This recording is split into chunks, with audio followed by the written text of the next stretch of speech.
Hey, pals. Welcome to Frame and Fiber. I am Paige Miller, your host, and I'm so glad you're here. So settle in and let's chat. This is going to be a chatty video where we are going to be chatting about the things that are happening here at Frame and Fiber, the things that I've been up to making. There'll be knitting in this video. There'll be cross-stitching, embroidery. I'll chat a little bit to you about some of the things that I've been up to at home and what's been going on. So let's get started. Did I tell you to grab a chair and a project and a cup of something yummy? If I didn't, go do that and come back and we'll chat. Okay, if you're new, I am Paige Miller and the owner of Frame and Fiber. Frame and Fiber is the name of this YouTube channel, but it is also my studio here in Point Pleasant, New Jersey. A studio in which I want to say in which I make things, but it doesn't sound like correct grammar to me. So at Frame and Fiber, I do picture framing and I sell yarn to knitters and crocheters.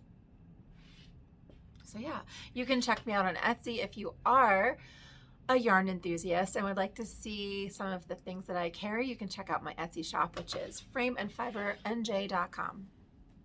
Anything else that you need to know about me as far as getting in contact with me or following me on social media will be linked in the down bar. I think we should start off with some knitting. Do you like how I just threw this up there? This is my most recent make, my most recent finish. It is called the Mementos shawl by Sweater Freak. And it was an absolute joy to knit. Like super, super fun. I think this is a great project for beginners who are excited to move on from their basics and learn new things. When I say basics, I mean that you've already done knitting, increasing and decreasing. This adds an I-cord edge to your knitting. It adds some mosaic slip-stitched knitting. And there's a little bit of a challenge in that this piece and this piece are knit separately and are grafted together in the middle. So that could be a fun challenge for a beginner or an intermediate knitter.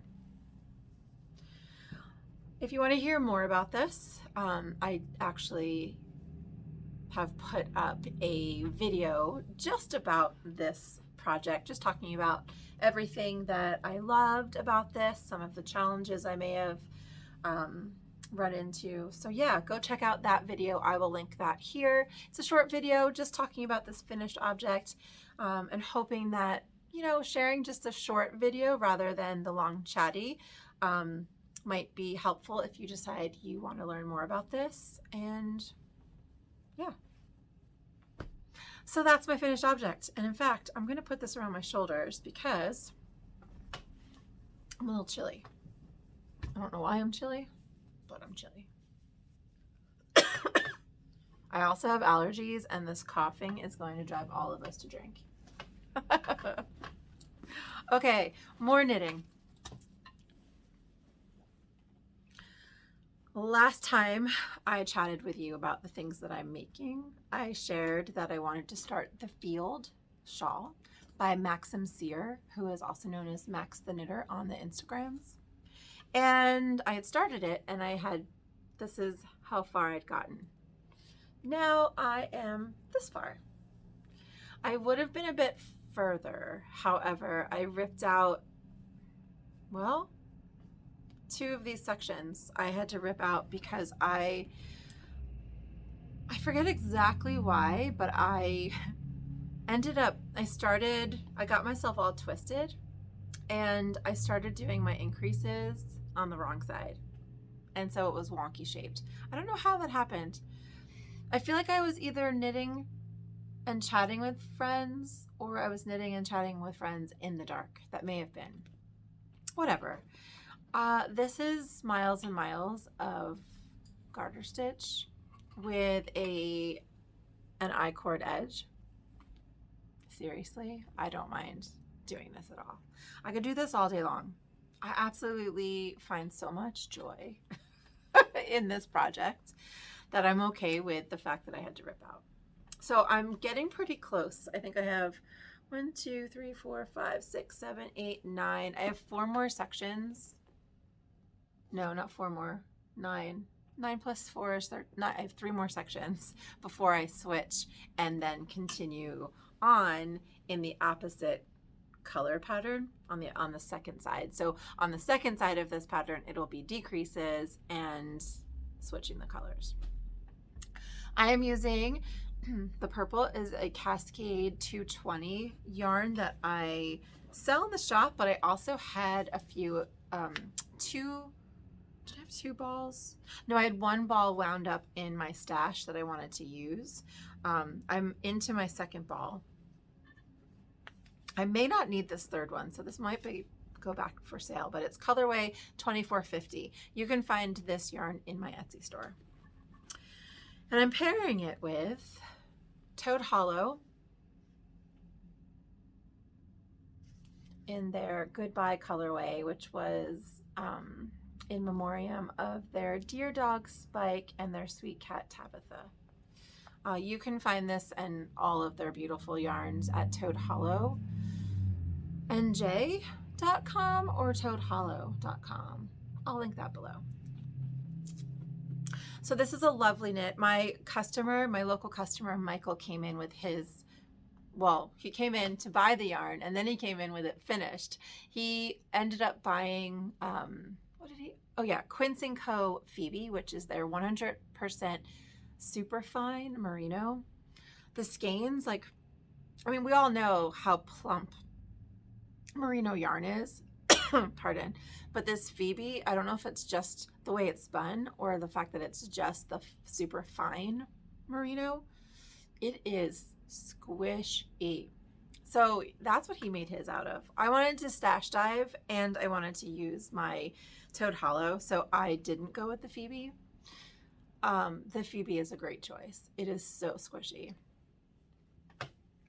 All of my Quince & Co. yarns are in my Etsy shop too. So yeah, he came in with his finished object and it was so lovely that I had to just cast it on. I feel like this is something that I might make over and over. I feel like it would be fun to do with scraps too. So we'll see. I feel like that was a fair amount of progress. I am using my ChowGoo interchangeables, and this is size, I think I can see it out here because it's nice and bright. Yeah, a 7 millimeter, not 7 millimeter, US 7 4.5 millimeter needle. I mean, there's nothing else to say other than miles and miles of garter makes me super, super happy. Okay, so in the last video, we talked about my sweater and vest challenge that I was having, challenges that I was facing. I ripped out the yarn, the sweater, the vest, the Massimon sweater. I ripped that out and I thought I landed on a pattern. You guys suggested so many good ones. I'm still not excited about any of the patterns that well, that's not true. I'm excited, but I'm just lost. That's basically what it is. I'm lost in sweater, the rabbit hole of research. And so I swatched. I have 1 swatch and I have 2 swatch. This is swatched for, this is for the Felix. And I had to change my needles because I wasn't getting gauge. I'm wondering if now that I've gotten gauge, I should just use the advanced search on Ravelry and plug in my gauge measurements and then maybe go from there. Can you believe this? I don't know why I'm having such an issue. I've made how many sweaters? I think I just need to get over myself and just pick a sweater. Okay. I did swatch for the Maxim vest, which is the one that I ripped out. So I swatched in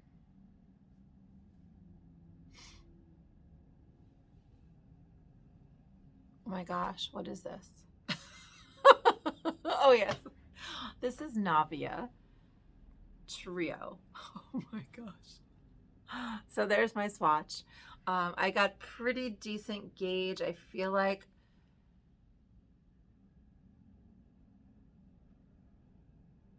I was off by a stitch, and I think instead of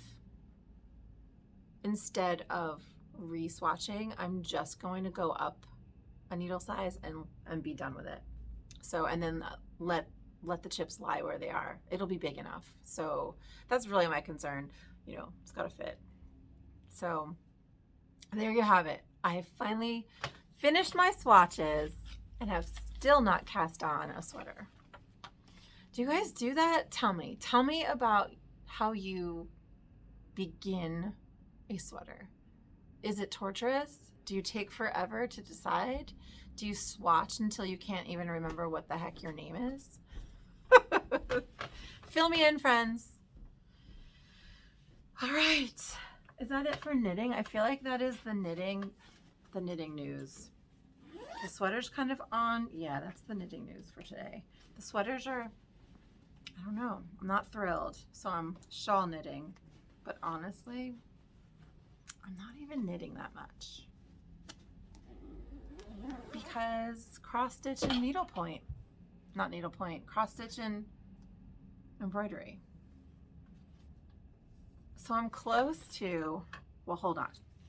I can't remember where I was when I left off showing you my modern folk embroidery, Winter Birds, Winter Garden. But I am more than halfway done. And if the embroidery that I'm doing would stop monopolizing my time, and if the garden would just like relax for a little bit, I might be able to get this finished. So just wanted to show you quickly where I am on that. It's beautiful. Like seeing this on the camera and seeing how pretty it is. You know what I need to do? I need to schedule my time. If I do a length of floss a day, I will make decent progress on this. Hold me to that, okay?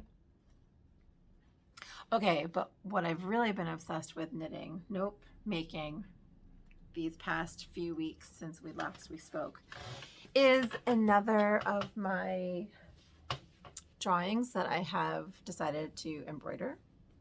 So I take, pardon me, I do a lot of doodling and drawing in a circular graph journal that I have. Journal? It's not a journal, it's just a notebook. And I started a while, maybe less than a year ago, I guess, but embroidering some of them. And I'm slowly but surely getting better at not being so, I want to say, what's the word? I keep thinking of the words tedious and monotonous, but it is not, that's not how I feel about this at all. It's just, I use one strand of floss and I'm doing very small detailed little pieces that I don't think at least I don't think the average crafter wants to invest that much time in one piece. Maybe I'm wrong. Let me know if I'm wrong. But so this is my drawing, and it's really cool. I photocopy the drawing onto this sticky fabric stuff that then sticks to the weaver's cloth that I'm using. So here we go. Let's see if I can get that close enough for you to get some detail.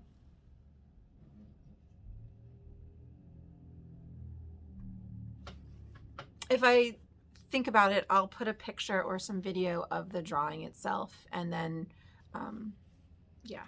So right now I'm working on these little stitches, doing like a little bit of a sashiko kind of a, I wouldn't really call it sashiko, I don't know why I said that, but just like a running stitch. But I'm really having fun experimenting with the different stitches, like that right there. Is that called couching? Yeah, that's called couching. You've got my little French knots. We've got 2 blanket stitches right there, the brown and the green. So you can see that it's a little bit fine, but I'm getting better. And so I think I'm going to redraw this a little simplified, where instead of using 1 strand of floss, it's more like 2 or 3 strands, and then make it so it's something that you can just do like the 2-inch diameter or the 3-inch or the 4-inch or the 5-inch, however far you want to go. And I think I'm almost ready to start doing releasing them as patterns. Sorry, having them printed on fabric and then offering them for sale. So I don't know.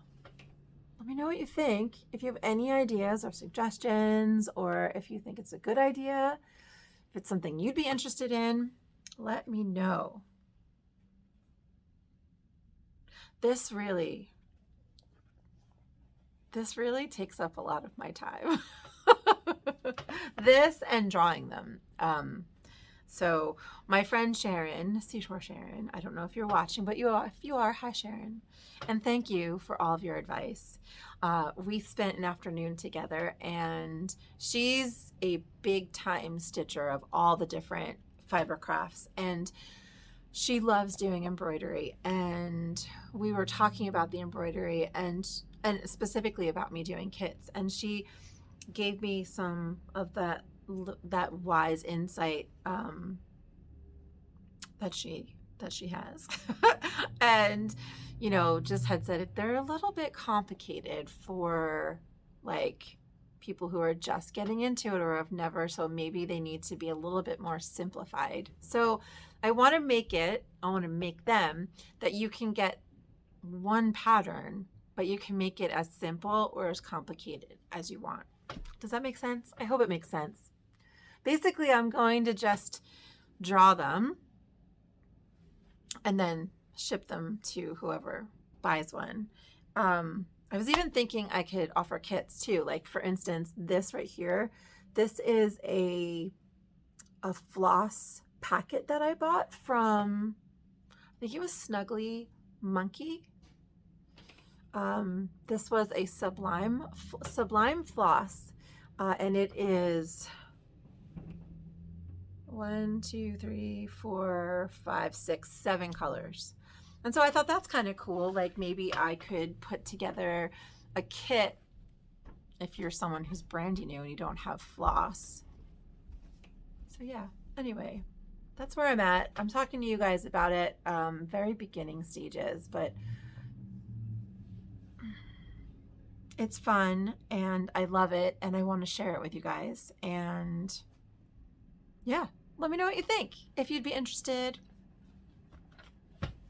if you like complicated, or if you like simple, or if you like the idea of making it your own, like you get the drawing and then you make it as complicated or easy as you like. Oh my gosh, that was really fast. Are we really, like my timer says it's almost 10 minutes. Is that it? Like I talked about my stitching and my knitting in 10 minutes. You know why? Because I could sit here and talk to you for an hour about my garden right now. That's what I could do. I'm not going to. There will be, after this video in like a week or two, you'll get to see a garden vlog. So I didn't do one for February. It's April, which means I didn't do one for March. Come on, Paige.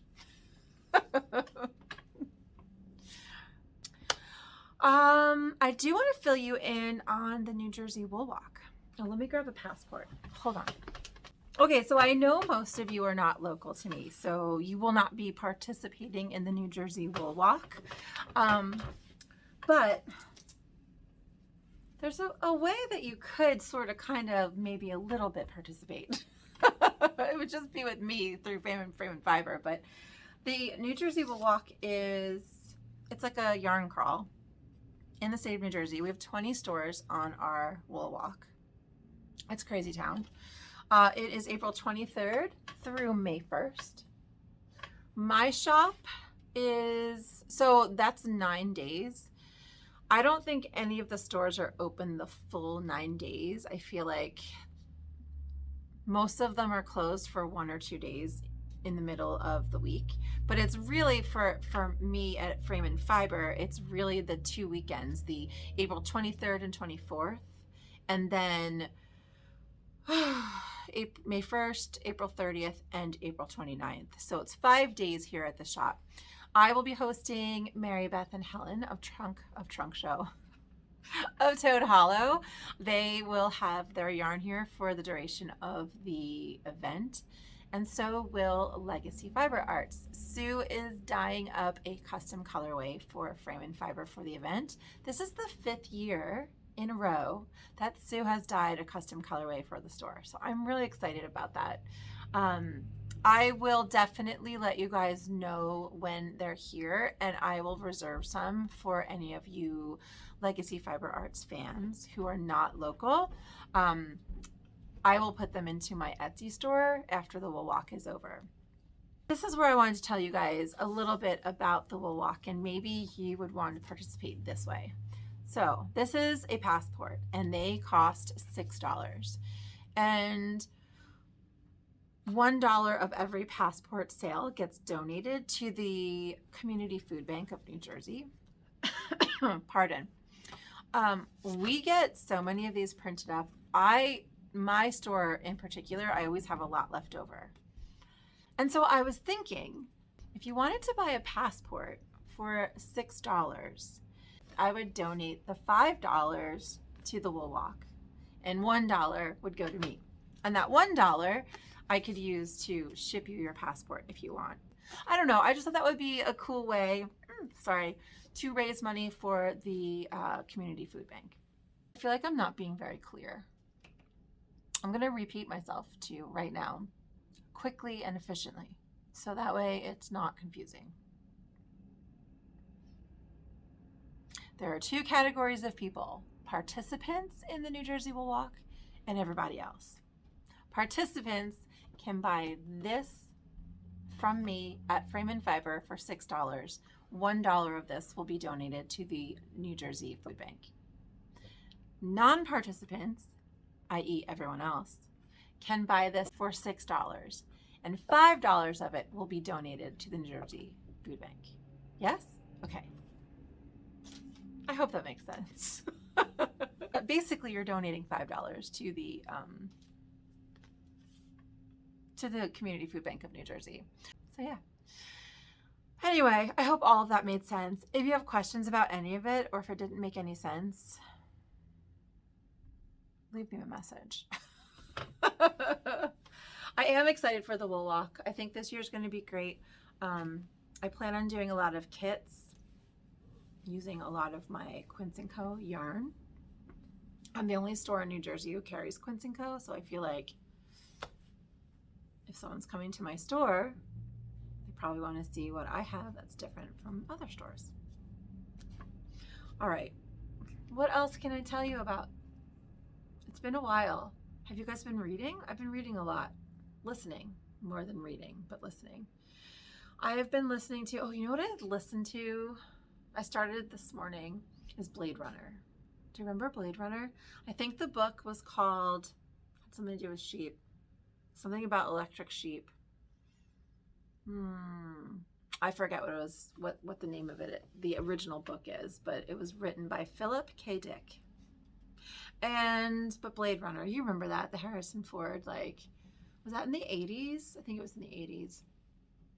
I barely remember the movie. I feel like I was really young when it came out, and I don't know if I watched. I mean, I must have watched it, but I'm reading the book. It's pretty good. I've been listening to, before that, I've been listening to Robin Hobb. on her Live Ship Traders series. She's pretty, I really like her writing. I don't know if you guys know much about her. Check her out. She's a sci-fi fantasy writer. She has, it's the world, or the realm of the Elderlings is like the universe that she's conjured up in her brain. And she has, in that whole setting, I believe she has 3 or 4 trilogies that are separate from each other, but set in that same universe. So it's pretty cool. You know what else I started? I have Audible and I use my Libby. And on Libby, I downloaded The Dark Tower by Stephen King. So I'm not a Stephen King fan, although I'm loving The Dark Tower. Stephen King, he creeps me out so bad. Like, when I was a kid, I don't know, in the 80s, like late 80s, I think the movie Cujo came out. And for some reason, Mom, if you were alive, I would make you explain to me why I was allowed to watch this movie. Yeah, I remember sitting in my living room with my mom and my dad and my brother watching Cujo. And it was so intense and so horrific. I literally threw a tantrum, like screaming bloody murder to make them turn it off. Like, I was so traumatized by it. Freaked out. Did not see the end of it. Holy mackerel. It was horrible. And so that, and then just everything Stephen King ever did was like freaky, obviously, like, right? Like, all of it's freaky, but it's all that horror. Not a horror fan. It really freaks me out. So, but someone in the sci-fi fantasy booktube community was talking about The Dark Tower and how it's such a great fantasy series. And I was like, oh, it's a series? I didn't even know Stephen King. I had no idea. So I was like, all right, let me give it a try. So it starts with The Gunslinger. And The Gunslinger was an okay book. I prefer the books. You know what it is? Stephen King wrote in like the 70s and the 80s. And for some reason back then, like, I don't know what it was, but everyone was like obsessed with, like, you know, like the devil and demons and like creepy, scary, like evil. Like, it was a 70s thing. I don't know what, like, very weird to me. But it was kind of cheesy too. Like, over the top cheesy. So it was like horrifying and cheesy. And so The Gunslinger kind of started that way. Like, just corny, like, I don't know, just whatever. But I liked it because it was going someplace that I was like, okay, if you could just get past your creepy occult weirdness and your creepy, like, ew, he also brings in, like, yeah, just no, like, no. So I read The Gunslinger. And then the second book, I think, is called, I forget what the second book is called. One of them, I think the third book is called Wastelands. That's the one I just finished. And I'm really liking the series. Like I said, The Gunslinger was kind of still in that, like, weird, I don't know, just creepy. Just so creepy. 1970s creepy. I hope you guys understand what I mean by that. If you were alive then, you know what I mean by that. Creepy. And then the books after that, the subsequent books, are not like, there was no trace of any of that weirdness in it at all. So he got really into the suspense and the sci-fi and all of that. So I'm enjoying The Dark Tower. I also find it amazing that I've made it this far in life and love fantasy and sci-fi and didn't know that The Dark Tower was sci-fi or fantasy, and had no idea what it was even about. So I thought that was pretty cool. Yeah. So I'm reading more than that. I read a lot. Oh, do you know what else I'm reading? Did I tell you this already? I think I may have in our last video. That I'm doing a book club. It's not a book club. A book discussion with some online pals here on the YouTubes that I've met, like Rachel from Treehouse Fiber Arts and Sue of Legacy Fiber Arts and Joanna of Stitching the High Notes and Natalie of Remembrances Pottery. I don't know why I'm telling you all of their names. I don't know if they want me to mention them, but I just did. We are reading the book Worn together. It is a history, people's history of clothing. So it's very, very edifying for sure. Just the history and the world we're in and how it has been completely built on fiber. I love it. So I recommend that one too. And I just read the narrator of that book, who I don't really like her. Her name is Rebecca Lohman. I'm not really keen on her reading style. She grates on me. But she just read another book that I finished the last week. What was it? I'm going to check. The book is called Brood by, I didn't even look up the author. I just looked up the book.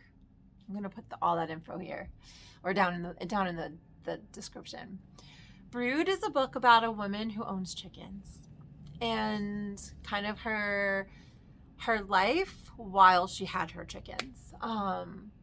Leanne from Cocktail Hour at the Coop recommended it, and it was a great book. It was really fast. Like I listened to it in one day at work.